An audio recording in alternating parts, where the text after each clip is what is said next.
Ya estamos nuevamente junto a nuestro editor internacional Carlos Greitsch para hablar de esta jornada, la más violenta desde el inicio de la guerra el día sábado, con masivos bombardeos de Israel sobre la Franja de Gaza y con este anuncio que ha generado enorme preocupación internacional. Escuchábamos al secretario general de las Naciones Unidas hace poco por este anuncio de Israel de una ofensiva completa sobre Gaza y lo que puede significar en términos humanitarios para esa zona.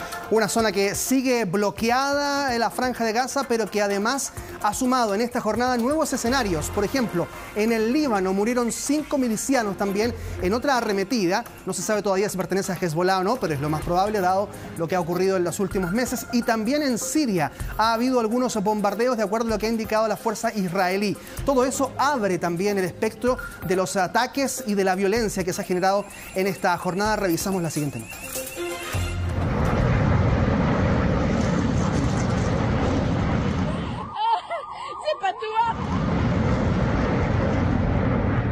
Pasadas las 5 de la tarde, hora local, Hamás cumplió con la amenaza que había hecho durante todo el día, lanzar misiles nuevamente en territorio israelí.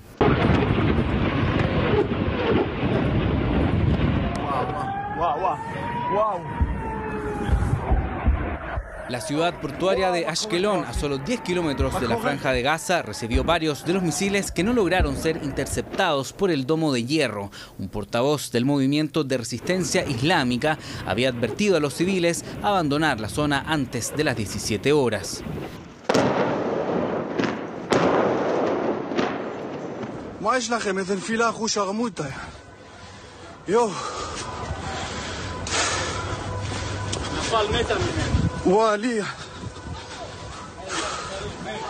Una respuesta que vino tras los duros ataques que perpetró el ejército israelí durante la noche sobre Gaza, un fin de semana descrito como el episodio más agresivo en los 75 años de conflicto entre Israel y Palestina.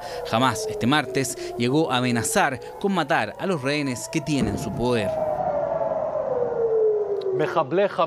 Los agentes de Hamás no tienen dónde esconderse en Gaza. Llegaremos a ellos en cualquier lugar. Fueron 200 los puntos atacados en Rimal, un barrio céntrico y comercial de Gaza, donde dicen desde Israel destruyeron enclaves vitales para los altos miembros de Hamás. Estamos atacando cada 4 horas con decenas de aviones. La Fuerza Aérea está en pleno funcionamiento. Los ataques son con misiles de municiones contra miles de objetivos. Esto crea la máxima destrucción en zonas de la Franja de Gaza. 2 altos mandos de Hamás fueron asesinados durante los ataques. Una ofensiva israelí que tuvo que hacer frente a ataques durante el martes provenientes del Líbano. Se lanzaron 15 cohetes, de los cuales 4 fueron interceptados según el ejército israelí. 10 cayeron en zonas desiertas. También aseguran recibieron misiles lanzados desde Siria, los que no habrían producido daños.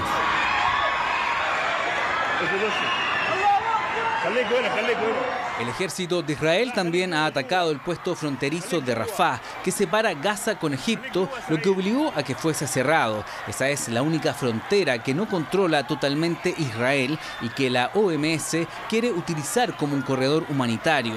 El organismo ha dicho que la situación en los hospitales palestinos es crítica, todos ya están sobrepasados y los medicamentos comienzan a escasear. Hasta ayer se habían confirmado 13 ataques contra la salud en la Franja de Gaza. Esto provocó la muerte de 6 trabajadores de la salud, 9 ambulancias afectadas y 8 centros de salud afectados.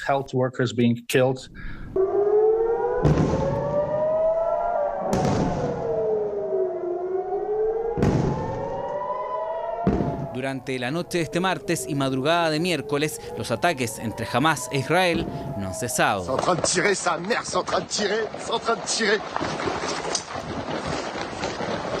Según los últimos informes entregados, las víctimas mortales en Gaza ascienden a 830 personas, mientras que en territorio israelí los decesos suman 900 personas. Un conflicto que ahora suma la voz de Estados Unidos, que como era de esperarse, ha entregado su apoyo a Israel. Biden ha declarado que se asegurará de que el país tenga todo lo que necesite para defenderse.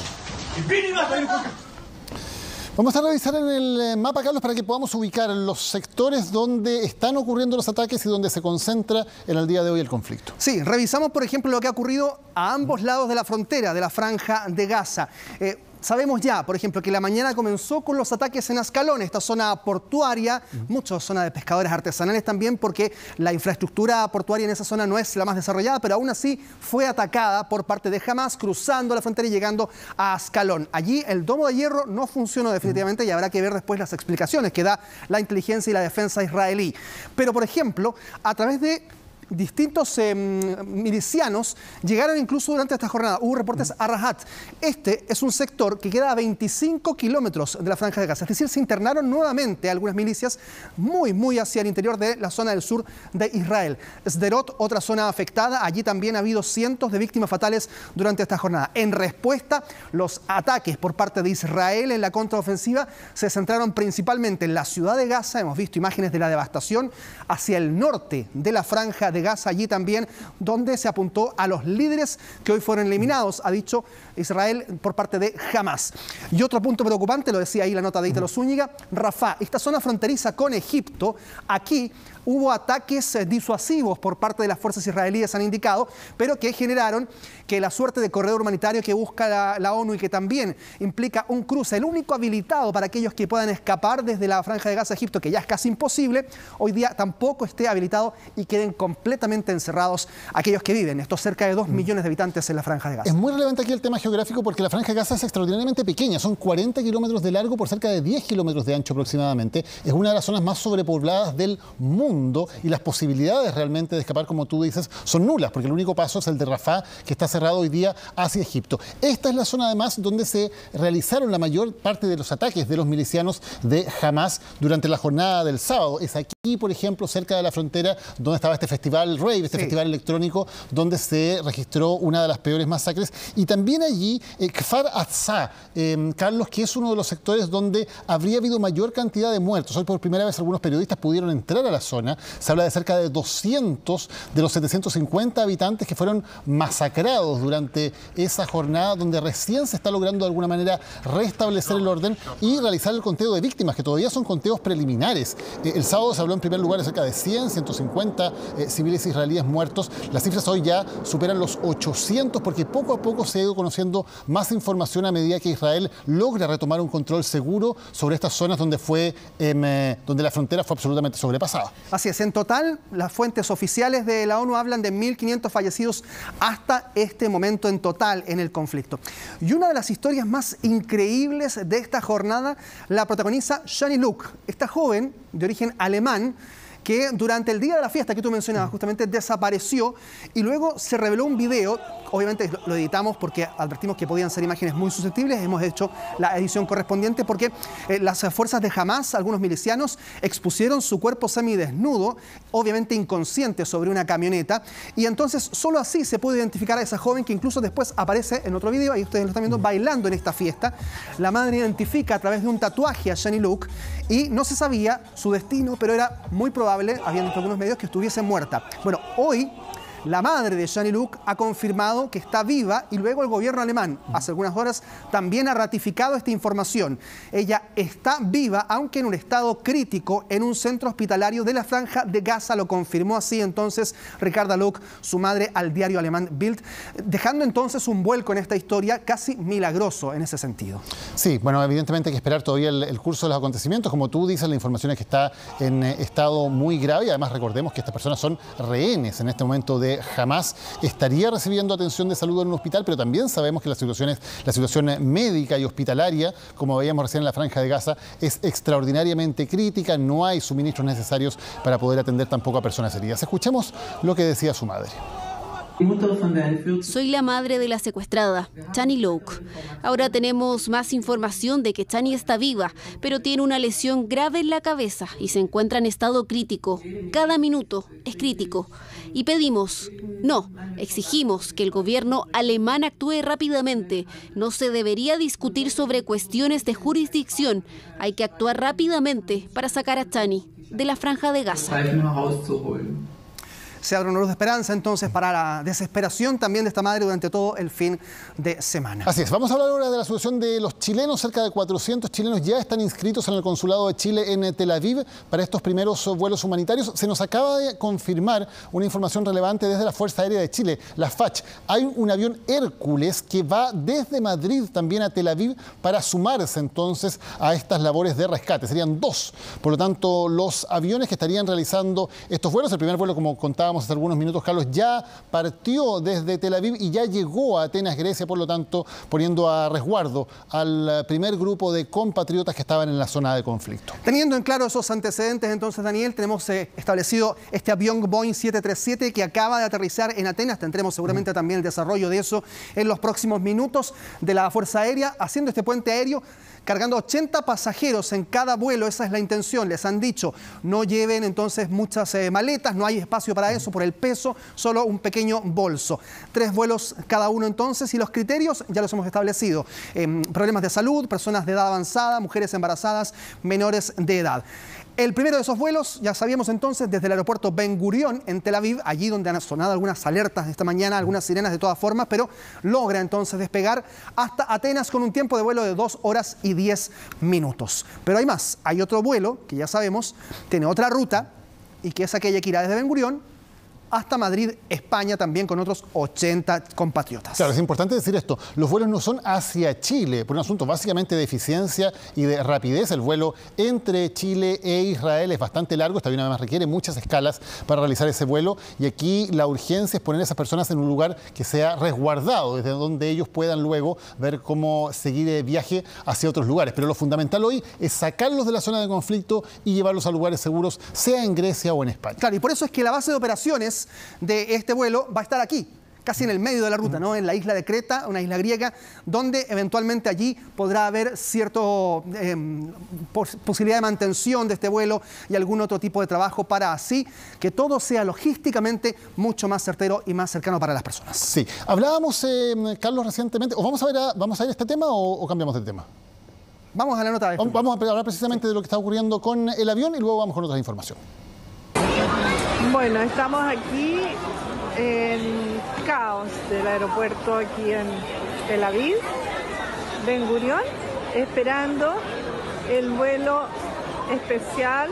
Así, esta chilena dejaba registro del caos que se vivía en el aeropuerto Ben Gurión de Tel Aviv durante la mañana de este martes. En realidad el caos es impresionante aquí, impresionante. Y es que el terminal aéreo estaba colapsado de tantos turistas que veían cómo sus vuelos eran cancelados, y otros, como los chilenos, esperaban el vuelo humanitario que despegó de Chile pasado el mediodía del lunes y debía llegar cerca de las 6 de la tarde, hora de Israel. Tenemos entendido que viene un poco retrasado y que tenemos que esperar, así que estamos acá todos juntos en la fila para hacer el check-in. Verónica integra un grupo de 34 peregrinos que llegó a Israel el mismo sábado en que estalló el conflicto. El próximo fin de semana viajaban de regreso, sin embargo la aerolínea canceló su vuelo. Hay mucha gente, hay mucha bulla, muchos niños, gente de todas las nacionalidades que quieren salir. Se acercaban a nosotros algunas personas extranjeras diciéndonos que éramos muy afortunados, porque a nosotros ya nos habían enviado un avión para llevarnos de regreso. Hay gente que todavía está haciendo trámites. Son más de 400 compatriotas los que se han inscrito ante el Consulado de Chile en Tel Aviv y ante la Oficina de Representación de Chile en Palestina para salir de la zona de conflicto. El problema es que el Boeing 737 de la FACH solo puede llevar a cerca de 80 pasajeros. El presidente ha estado conversando con Cancillería para poder hacer todo lo que esté a nuestro alcance para que los vuelos que sean necesarios que despeguen de Tel Aviv estén a disposición. En principio serían 3 vuelos. El primero dejará a un grupo de chilenos en Atenas, Grecia, y un segundo hará el mismo recorrido en la madrugada. El tercero evacuará a otro grupo a Madrid. Se está dando prioridad, en primer lugar, a las personas que tienen problemas de salud, a las personas de edad avanzada, mujeres embarazadas, menores de edad.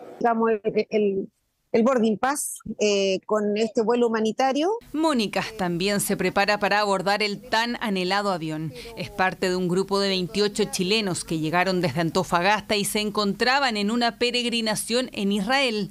Otros 6 grupos hacían lo mismo. El equipaje lo tuvimos que dejar acá, o sea, nadie se podía subir con maleta por un tema de peso, así que solamente con un bolso o con una mochila. Y bueno, hemos sido pacientes, obedientes, agradecidos, pero aquí se trabaja mucho, claro, la paciencia. Acá estamos de nuevo, ya hay bastantes pasajeros, estamos todos expectantes. Las horas pasaban y la impaciencia ya se notaba en todos ellos, hasta que desde Chile llegaron las primeras buenas noticias. El avión aterrizó en Tel Aviv, en el aeropuerto Ben Gurión. Hemos estado muchas horas esperando a que llegue el avión, pero ya nos avisaron, ya nos vamos a embarcar. Siendo pasada la medianoche en Israel, este fue uno de los últimos registros que nos envió Verónica antes de embarcar.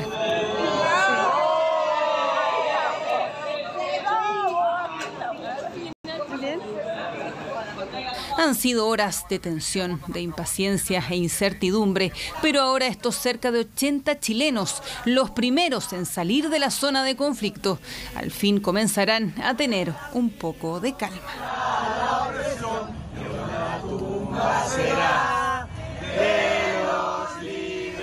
Claro que sí, entonces ya tenemos las imágenes de este vuelo y la confirmación de que ha llegado sin contratiempos a Atenas, Grecia, consolidando entonces esta primera operación de rescate de chilenos en Israel. Sí, se agradece la gestión por parte de los pasajeros, hemos escuchado eso, porque hay otros países, por ejemplo México, que recién están comenzando hoy el envío de un avión humanitario, y así también otros países latinoamericanos se están sumando a lo mismo. Y ya lo decías tú, Daniel, hace instantes nada más la FACH ha confirmado que un avión Hércules se suma a estos vuelos de rescate, un segundo avión por parte de la Fuerza Aérea de Chile. Escuchamos las declaraciones.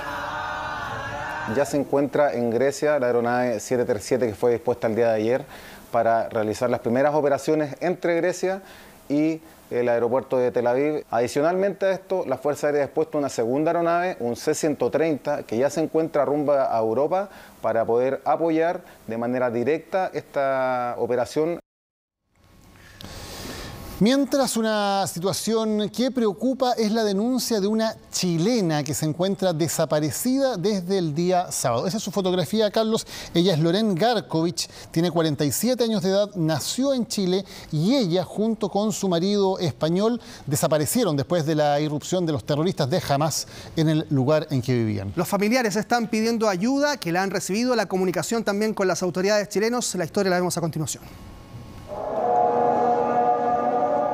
6:30 de la mañana del día sábado y los residentes de la comunidad agrícola, el kibutz Kisufim, a solo 2 kilómetros de la franja de Gaza, despertaron con las sirenas. Llegaron a las casas, a las primeras casas que estaban en las primeras filas cercanas al cerco, dejaron una catástrofe. Acribillaron familias completas con niños. Incluso prendieron fuego a casas. Grupos completamente armados pertenecientes a la organización terrorista Hamas, quienes se arremetieron con todo a su paso. Desde entonces, el chileno Dani Garkovich no sabe nada sobre el paradero de su hija Loren. Sabemos lo mismo que ayer.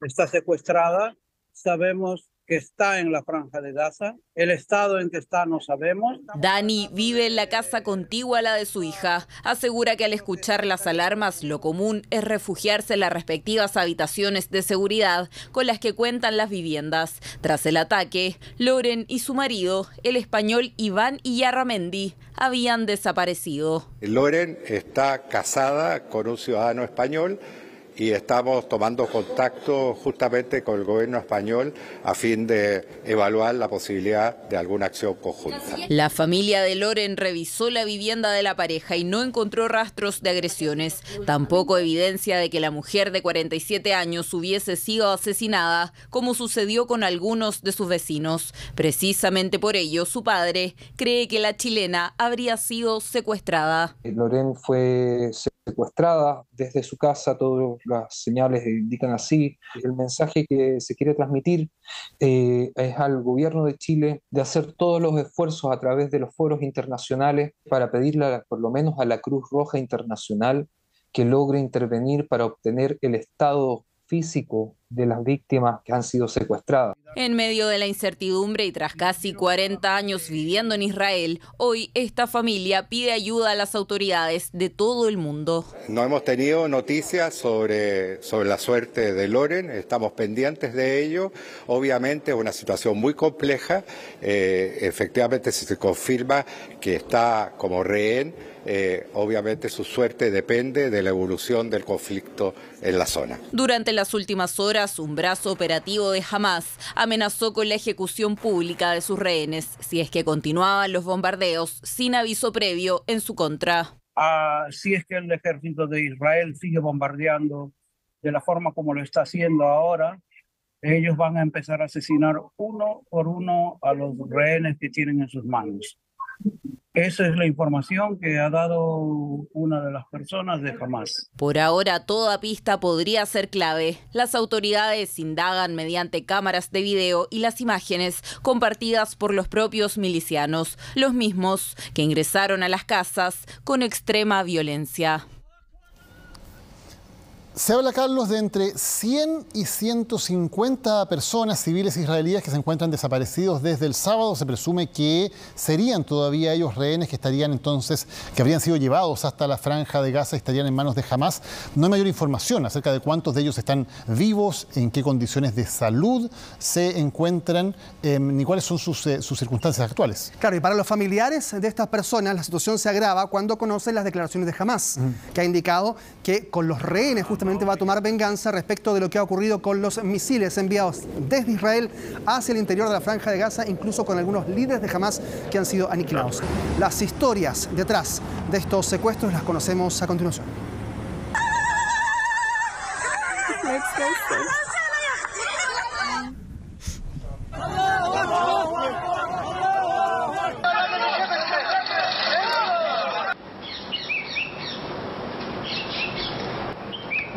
Quiero pedirle a Hamás, no les hagas daño, no lastimes a los niños pequeños, no lastimes a las mujeres. Si me quieres a mí, estoy dispuesto a ir. Han pasado horas mirando la pantalla de su celular, analizando cada segundo de los rostros de quienes aman, abrazaron, besaron y esperan seguir haciéndolo. No se conocen entre ellos, son de diferentes nacionalidades, pero hoy los une el drama y la desesperación de encontrar a sus familiares con vida, porque estos rostros son parte de los secuestrados tras el ataque de Hamás en Israel. Eres mi hermano menor, que estaba con mi hermana y mi papá, y veo que lo están escogiendo y él está como retorciéndose un poquito porque le duele. Lo están lastimando aquí. Gaia Calderón relata así el secuestro de su hermano pequeño de 12 años. Estaba en su casa de Tel Aviv el sábado por la mañana cuando comenzó el asalto de Hamás. Su padre y sus dos hermanos aún no son encontrados. Nunca me sentí así, ya ni siquiera tengo lágrimas en los ojos. No puedo llorar porque lloré mucho. Johnny Acher por ahora solo puede mirar las fotografías de sus pequeñas hijas Aviv de 5 años y Raz de 2 y las de su esposa Doron. La última vez que habló con ella fue el pasado sábado cuando ella le dijo por teléfono que habían terroristas dentro de la casa. Más tarde la conversación se cortó y ya no pudieron localizarla. Los minutos pasaron y este video llegó a sus manos. El mismo video que estaba en las redes sociales en el que seguramente identifiqué a mi esposa, mis 2 hijas y mi suegra en una especie de carro y terroristas de Hamás a su alrededor. Ellos son los argentinos israelíes Iyar y Eltan Orn. Este último había ido de visita a la casa de su hermano cuando se produjo un asalto sorpresivo. No contestaban el teléfono, tampoco nadie sabía de ellos. Y así su padre, periodista argentino, comenzó la búsqueda. No tenemos ningún tipo de información, solo que están desaparecidos desde el sábado al mediodía. Y presumimos que han sido secuestrados. De ese día no se sabe nada de él, no está en el kibutz, no está escondido no está entre los cadáveres los cuerpos que se han podido identificar, no están en los hospitales y creemos entonces por descarte que está en Gaza. Otro rostro que ha dado la vuelta al mundo es el de esta mujer, Yafe Ader, de 85 años, que habría sido secuestrada luego de que en el lugar donde vivía fuera atacada por Hamás. Fue la propia mujer quien le contó en un mensaje de texto a su nieta y que sería por ahora su última comunicación. Y encontramos un video en el que se la llevaban con 3 o 4, no sé, guardias armados a su lado. La imagen no es que pudiéramos pensar que era otra persona, estaba muy claro. Es ella, y eso es lo último que sabemos de ella. Nadie sabe nada más.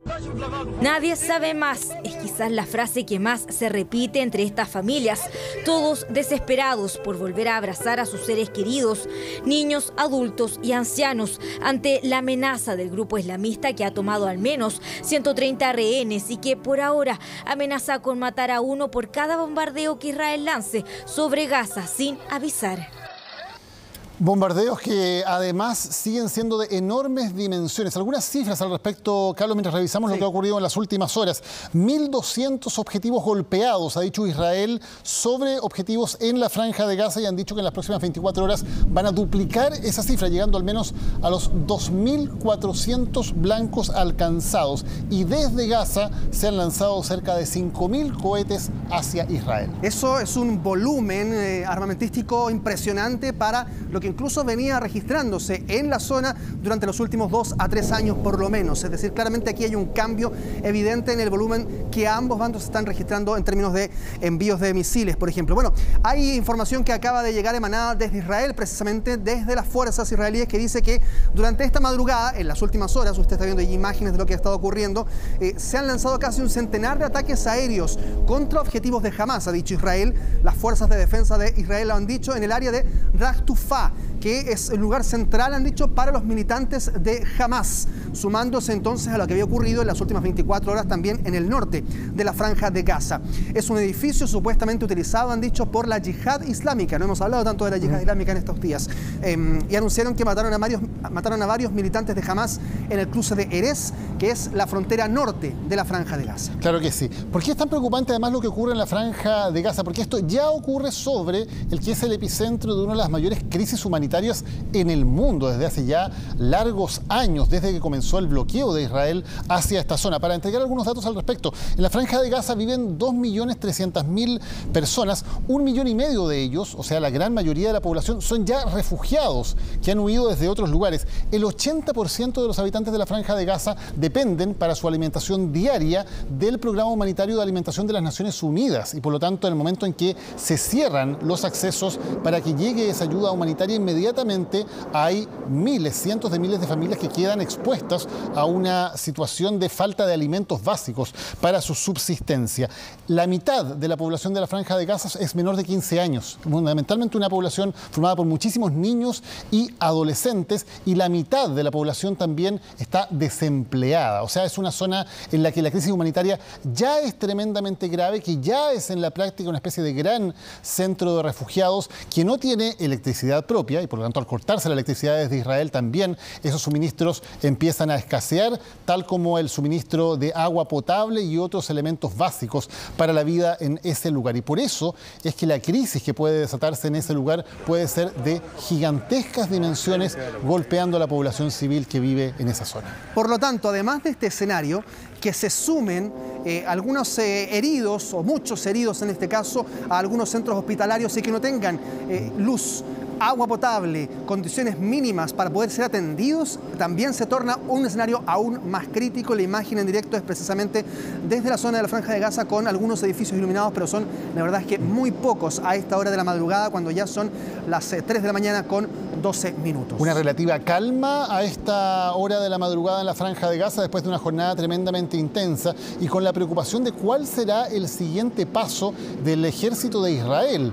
Ha habido de parte del primer ministro Benjamín Netanyahu Netanyahu, declaraciones tremendamente agresivas acerca de lo que va a ocurrir, y la preocupación mundial se centra entonces en cuál será el siguiente paso de Israel, si se va a reforzar este bombardeo que está afectando instalaciones y a objetivos civiles dentro de la Franja de Gaza, o incluso algunos han dicho si puede haber otro tipo de ataque sobre este sector. Y otra información que acaba de llegar, hablábamos del apoyo de Estados Unidos a Israel, y ya se ha confirmado por parte de Estados Unidos que ha aterrizado un avión en las últimas horas en la base aérea de Nevatim, en el sur de Israel, con las primeras municiones destinadas a permitir, ha dicho Estados Unidos, ataques significativos, cumpliendo la promesa que el propio Joe Biden había realizado durante esta tarde a Benjamín Netanyahu. Hay registros que se han viralizado y que también se han mostrado y que muestran lo impactante que ha sido todo este episodio desde el día sábado para muchos habitantes de Israel y también de la Franja de Gaza. Pero este video muestra el momento del escape, un automóvil con varios asistentes a esta fiesta, que había fiesta electrónica, y en el medio del escape, en una de esas carreteras, se encuentran con milicianos de Hamás, que comienzan a dispararles de inmediato. Esto ocurrió al oeste del kibutz de Reim, y por eso es que también impacta, porque va recibiendo el vehículo uno a uno los impactos, los disparos por parte de los milicianos, que no se detienen hasta que el auto finalmente pierde el control. Estas imágenes han sido corroboradas por la agencia Reuters, su veracidad, y por lo tanto muestran también cómo ha sido el ataque que ha pillado desprevenidos no solo a las fuerzas de inteligencia, sino a cualquier persona que intentaba escapar, por ejemplo, de esa fiesta en el auto. Alcanzan a llegar, pero finalmente no llegan a un destino seguro, porque antes de eso son sorprendidos por las fuerzas de Hamás. Se calcula que hay cerca de 260 personas muertas en ese festival. El Tribe of Nova era el nombre de este festival, que se estaba desarrollando en las afueras de un kibutz cerca de la Franja de Gaza. Y claro, habíamos visto imágenes de lo que ocurría en el espacio abierto cuando las personas intentan desesperadamente escapar. Pero esto nos muestra también lo que ha ocurrido entonces con las personas que lograron llegar a sus vehículos, logran entonces salir a la carretera y son sencillamente asesinados a sangre fría, como podemos ver en esa registro por parte de los milicianos de Hamás. No es que los hagan detenerse, sencillamente les disparan hasta darles muerte. Es lo que ocurrió entonces, y fue una de las circunstancias también dramáticas del momento en que se produce este ataque. Hay muchas críticas internas también en Israel debido a las fallas de seguridad. Evidentemente ha habido aquí una sorpresa enorme en una de las fronteras más resguardadas del mundo, que haya podido ocurrir una falla de seguridad y un ataque de estas dimensiones, de esta magnitud, simultáneo por varios lugares y con cientos, tal vez miles de milicianos de Hamás logrando pasar por la frontera para realizar estos ataques, además que se prolongaron por varias horas sin que hubiera una respuesta inmediata de parte de las fuerzas de seguridad. Ha sido también un shock para la población israelí en términos de lo seguro que supuestamente era esa frontera, lo reforzada que estaba, el nivel de tecnología militar y de inteligencia que supuestamente la resguardaba, y cómo ella ha sido entonces totalmente sobrepasada por los milicianos de Hamás. Sí, lamentablemente se han viralizado una serie de imágenes. Hemos tratado de mostrarles aquellas que obviamente no significan una susceptibilidad ante imágenes muy sensibles que se han ido conociendo por parte de las fuerzas de Israel, y también otros videos en distintos lugares que fueron atacados desde el día sábado. Les vamos a mostrar otro video, advertimos que puede ser sensible, pero que hemos editado también para evitar justamente lo mismo, el impacto. Aquí hay un combatiente de Hamás entrando al kibutz de Be'eri y disparando contra un automóvil. Ven ustedes allí que se esconde primero y luego se oculta en la misma caseta de control. Eran las 5:55 de la mañana, de acuerdo al registro que ustedes ven allí en la parte superior izquierda de su pantalla. Y estaban esperando, allí hay otro miliciano justamente en la parte superior izquierda, ahí lo ven, dos personas, dos milicianos de Hamás. Hay uno que, ustedes ven, forcejea una puerta, una ventana y trata de ingresar a ese lugar para sorprender a cualquier persona que estuviera por ese lugar. Pero allí no habían fuerzas israelíes, habían personas que viven en ese recinto, una especie de condominio cerrado. Ahí llega el automóvil, comienza a abrirse la puerta y son sorprendidos por los dos milicianos que estaban escondidos, uno entre los arbustos, otro en la caseta del guardia. Lamentablemente, esta familia falleció por completo, todas las integrantes, porque el auto luego queda absolutamente a la deriva. Reuters pudo confirmar la ubicación mediante la disposición de los árboles. La puerta de entrada coincidía con imágenes de archivo, y así se pudo saber que era verídico este registro. Claro, y que confirma lo que ocurrió el día sábado, que fue una masacre indiscriminada de civiles en este festival de música electrónica y también en varias poblados, varios kibbutz, que son estas comunidades tradicionales de Israel, y donde sencillamente familias enteras fueron masacradas en la calle, en sus autos o en sus casas, en un acto de violencia realmente salvaje contra población civil que estaba totalmente indefensa. Claro que sí. Pero bueno, antes de que Israel anunciara el corte de servicios básicos a Gaza, la situación ya era complicada. Hablamos con familiares de víctimas que viven en el territorio bombardeado y con parte de la comunidad palestina. Ellos narraron para Chilevisión Noticias cómo sus cercanos afrontan estas horas críticas del conflicto. Escombros y devastación después de la respuesta de Israel al ataque del grupo Hamas es la franja de Gaza vista desde satélites con estelas de humo tras el bombardeo. No sé si puedes dimensionar 367 kilómetros cuadrados. Un espacio que es como del Puerto de Providencia, por ejemplo. Y en ese lugar viven 2 millones y tanto de personas. Gaza es una cárcel al aire libre, como señalan hoy en día distintos intelectuales también israelíes.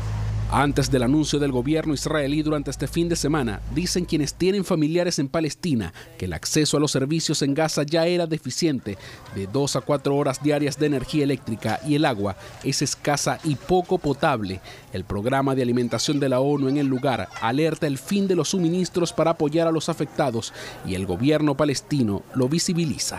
Israel es el que realmente tiene el control efectivo de la franja de Gaza y que decide si entra gas, si entra agua. Ayer, a la vista de los países de la comunidad internacional, Israel cortó el agua, electricidad a la franja de Gaza e impidió y rechazó que las ayudas humanitarias que entraran. La situación es devastadora. Estamos haciendo todo lo que podemos, pero muy pronto se acabarán los suministros de alimentos y las necesidades básicas en Gaza. Necesitamos el corredor humanitario para poder apoyar a las personas afectadas y su número aumenta cada día. Civiles han intentado huir de los violentos ataques para resguardarse y la desolación que deja el ruido de las bombas esconde un profundo drama en quienes no tienen nada que ver con el conflicto entre Israel y el grupo Hamas y del que han tratado de sobrevivir por años. En 2012 ya le mostrábamos en Chilevisión Noticias los vestigios de aquellos ataques. Las imágenes por estos días son parecidas. Así ha sido la vida en Gaza en las últimas horas. Intentaron escapar de la muerte solo para encontrarla. Los aviones de ocupación los siguieron desde el este hasta aquí. Vinieron a buscar refugio. Se refugiaron junto a las escaleras donde podría haber sido un lugar seguro. Los atacaron y los mataron. Habíamos huido de Abasán, escapando de la muerte. Hubo continuos ataques aéreos sobre nuestras cabezas. Vinimos a encontrar la muerte. Si nos quedamos en nuestras casas, morimos. Si vamos a las calles, morimos. Oh, mi amado hermano, huyó de un lugar a otro. Oh, mi amado hermano, que en paz descanse tu alma. Emilio es profesor chileno de Derecho Internacional y aproximadamente a 40 kilómetros de Gaza. Narra los difíciles momentos que atraviesan sus amigos en ese lugar. Yo vine a hacer clases acá por un mes y me encontré con esto. Mis amigos todos los días duermen en lugares distintos. Todos asustados, digamos. La tensión crece cada minuto y el número de víctimas en la franja de Gaza aumenta cada vez que las autoridades entregan un balance. Hasta el momento son más de 788 mártires, entre ellos 140 niños y 107 mujeres y 4 periodistas. Aunque Emilio no está en la zona del conflicto, sí teme porque se expanda y sobre todo por la vida de sus cercanos en Gaza. Aún así, tomó la difícil decisión de permanecer en Palestina, al menos por unos días más. Yo sé que Chile envió un vuelo humanitario. Yo no lo voy a tomar porque por un acto mínimo de solidaridad. Yo tengo muchos amigos acá, tengo familia acá. Ellos no pueden irse a ningún lado. Entre escombros y alertas por un posible nuevo ataque, servicios básicos cortados y provisiones humanitarias a punto de acabarse y sin esperanzas al menos hasta ahora de un corredor por el que llegue nueva ayuda. Así es vivir en Gaza por estas horas. Una situación que además se vuelve más crítica al saber que Israel prepara ataques y ofensivas mucho más intensas para los próximos días. Ya se ha sabido, ustedes veían en la imagen de las declaraciones de las autoridades de Palestina en nuestro país, que hay familias completas que han muerto en medio de estos ataques durante las últimas 48 horas también. Se hablaba de 5 niños de una misma familia que murieron también luego de un bombardeo por parte de Israel. En otra familia, 19 personas del mismo grupo también murieron, destruyendo vidas de familias completas, historias completas también al interior de la Franja de Gaza. Y en medio de esta situación tan dramática, hay también chilenos, chilenas que han decidido quedarse como solidaridad, como escuchábamos recién, o bien para poder ayudar también a quienes están pasando estos momentos tan difíciles. Claro, en territorio israelí, en Haifa específicamente, está Isabel. Ustedes la vieron recién en pantalla, la vamos a volver a ver luego porque es odontóloga. Lleva ya por lo menos 2 años en territorio israelí y ella dijo: no voy a tomar el vuelo humanitario, me voy a quedar en Haifa. Claro, es una zona que todavía no está siendo blanco de ningún tipo de ataque por parte de Hamas, pero aún así ella dice: voy a seguir acá porque hay muchos niños que requieren atención odontológica, pero también alimentación e insumos. Trabajo que ella va a seguir haciendo en Haifa e incluso no descarta desplazarse a otras zonas afectadas. Revisemos su testimonio. Uno a veces no lo piensa cuando no está en la situación, pero hay mucho en que uno puede ayudar estando acá. Partiendo, por ejemplo, de todos los refugios de animales que hay acá, que ahora están sin el cuidado, sin protección. Hay que tomarse el tiempo de ir y reubicar todos esos animalitos que quedaron huérfanos. También el tema de la alimentación, hay mucha gente que perdió todo. Y también el ejército, uno como voluntario va, los restaurantes están abiertos solamente para ayudar, uno va a cortar, a cocinar, a limpiar, a dividir, a empacar.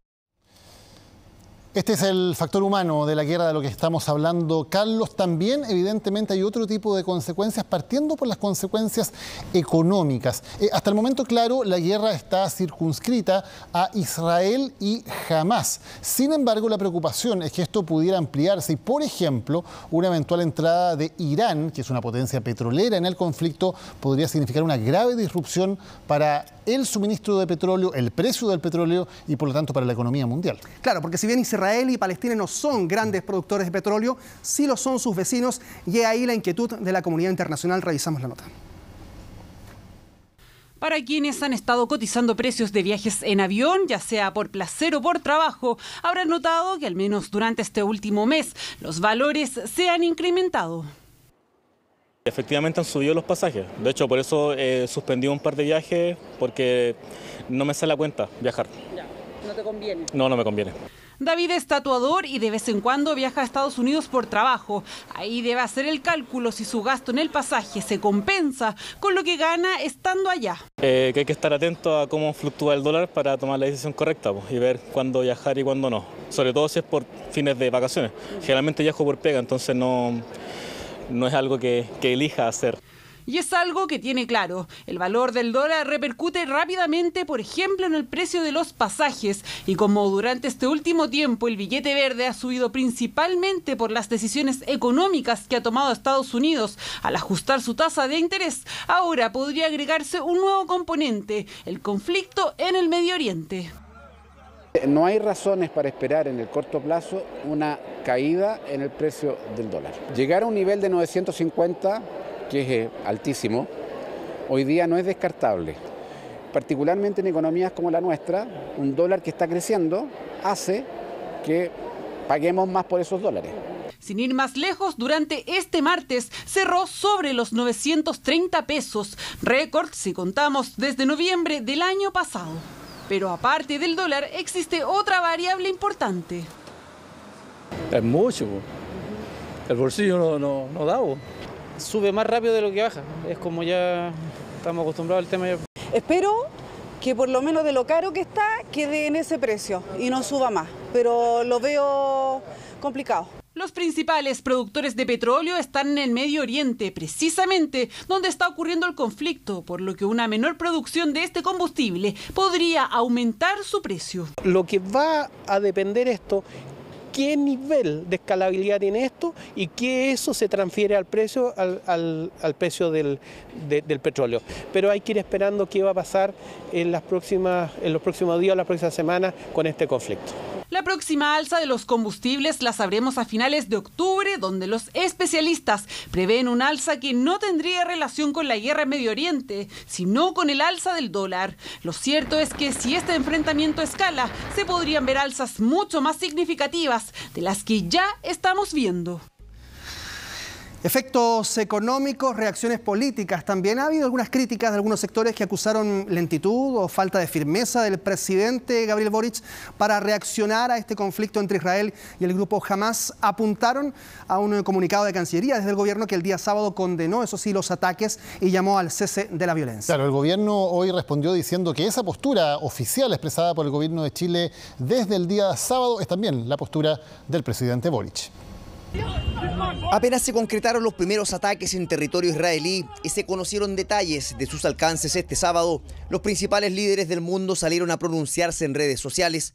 Fue el lunes cuando el presidente Boric hizo lo propio con este mensaje en su cuenta personal en el que, junto con condenar lo que calificó como atentados, agregó que en el dolor no hay empates posibles y que cada hecho es una tragedia por sí mismo. Me habría gustado una declaración más categórica, más oportuna, porque el terrorismo se condena siempre. Los timings que tenga el presidente respecto a esto es facultad de él. Faltó quizás desde el momento cero una decisión y una posición mucho más firme del presidente. Pero este martes desde el Ejecutivo salieron a remarcar que fue el mismo sábado a través de este comunicado de Cancillería cuando el gobierno de Chile condenó los ataques a pueblos y ciudades en Israel, llamando al cese de la violencia y el sufrimiento de la población civil.